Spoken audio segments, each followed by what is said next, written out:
সহ্য করো না। দেখো, এখনো পর্যন্ত সরকারি সূত্রে আমরা যেটা জানতে পারছি যে আগামী 48 ঘন্টার মধ্যে শেখ হাসিনা ভারত ছাড়তে পারেন এবং সেক্ষেত্রে তার পরবর্তী গন্তব্য ইউরোপের কোনো দেশ হতে পারে। আমি তো তাদের রাজাকার বলিনি, মানে একটা ক্ষোভ। আমার একটা কথা নিয়ে তারা কিছু কতদিন প্রতিবাদ করলো। কি কথা বলেছিলাম আমি? আমার কথাটাকে বিকৃত করা হয়েছিল। আমি বলেছিলাম মেধা মেধা মেধা, কোটা না মেধা। তো কোটা আমাদের নারীর কোটা, প্রতিবন্ধীদের কোটা, নৃগোষ্ঠীর কোটা, প্রত্যেক জেলার কোটা, মুক্তিযোদ্ধা পরিবারের কোটা, সেগুলো তো আমি বাতিলও করে দিয়েছিলাম। তারপরে কোটা না মেধা, মেধা না কোটা, কোটা মেধার মধ্যে এত তফাতের কী আছে? এখানে মেধাই তো হয়। প্রথমে প্রিলিমিনারিতে তাদেরকে পরীক্ষা নেওয়া হয়, এরপর লিখিত পরীক্ষা হয়। লিখিত পরীক্ষা পাশ করলে তখন তাদের ভাইবা নেওয়া হয়। ভাইবা নেওয়ার পরে তারপর যখন পদায়ন করা হয় তখন যারা মেধাবী তারাই পায়, আর অবশ্যই এই কোটাগুলি ভাগ করে দেওয়া হয়। তাহলে যারা পরীক্ষা দিয়ে মেধাবী তারাই তো পাচ্ছে।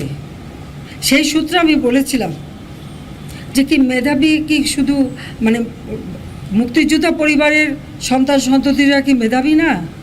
তাহলে মেধাবী কি শুধু ওই রাজাকারের ছেলে মেয়ে? এটা বলার সাথে সাথে তাদের স্লোগান, তাও কি বিকেল 4টায় আমি প্রেস কনফারেন্স করি, কয়েক ঘন্টা চলে যায়, হঠাৎ রাত্রেবেলা বোধহয় 11টা 11:30 দিকে দেখলাম অনেক ছেলে মেয়ে বের হয়ে আসছে, মেয়েরা হল থেকে বের হয়ে আসছে। তাদের স্লোগানটা কি? যে তারা রাজাকার, তুমি কে আমি কে, রাজাকার রাজাকার, তোমার বাবা আমার বাবা, রাজাকার রাজাকার। তার মানে তারা নিজেদেরকেই রাজাকার হিসেবে পরিচয় দিল।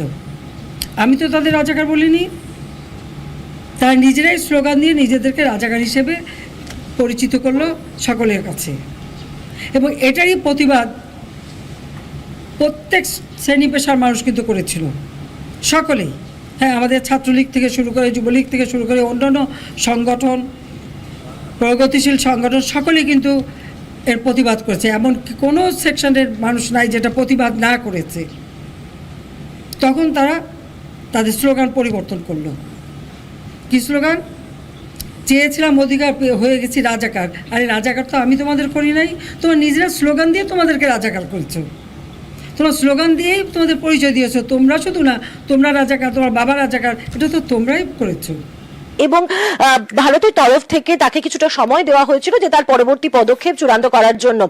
এখনো পর্যন্ত ভারত সরকারের হাই অফিসিয়াল সোর্সেস থেকে আমরা যেটুকু জানতে পারছি যে তিনি আগামী 48 ঘন্টার মধ্যে ইউরোপের কোনো দেশে তিনি উড়ে যেতে পারেন। আমরা অনেক রক্ত দিয়ে স্বাধীনতা এনেছি, দেশটাকে গড়ে তুলব। এই দেশের মানুষ বিশ্বের দরবারে মাথা উঁচু করে চলবে। আর আজকে সেখানে কি হলো? আজকে সেই সম্মানটা ধুলায় মিটিয়ে দিল, নিজেরা ক্ষতিকার হলো।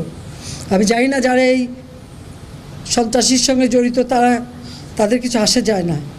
এই টেলিভিশনে যে ধ্বংসযজ্ঞ আমি দেখলাম, এটা কারোর পক্ষে সহ্য করো না।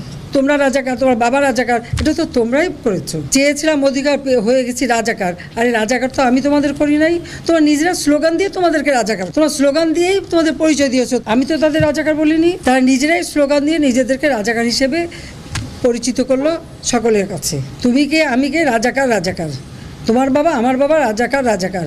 তার মানে তারা নিজেদেরকেই রাজাকার হিসেবে পরিচয় দিল। আমরা অনেক রক্ত দিয়ে স্বাধীনতা এনেছি, দেশটাকে গড়ে তুলব। এই দেশের মানুষ বিশ্বের দরবারে মাথা উঁচু করে চলবে।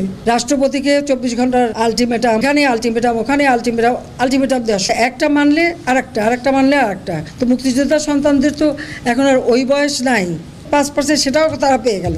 11:30 দিকে দেখলাম অনেক ছেলে মেয়ে বের হয়ে আসছে, মেয়েরা হল থেকে বের হয়ে আসছে। বাধ্য হলাম আমরা, আগুন দাও দাও করে জ্বলছে, তখন আমি হেলিকপ্টারে করে পানি দিলাম। আজকে সেই সম্মানটা ধুলায় মিটিয়ে দিল। একটার পর একটা তাদের আবদার, তাদের যে দাবি ছিল তার থেকে অনেক বেশি আমরা দিয়ে দিয়েছি। ওই মুক্তিযোদ্ধা এবং মুক্তিযোদ্ধা পরিবার বা মুক্তিযোদ্ধার দিকেই যেন তাদের বেশি ক্ষোভ। আমার কথাটাকে বিকৃত করা হয়েছিল। তারপরে কোটা না মেধা, মেধা না কোটা,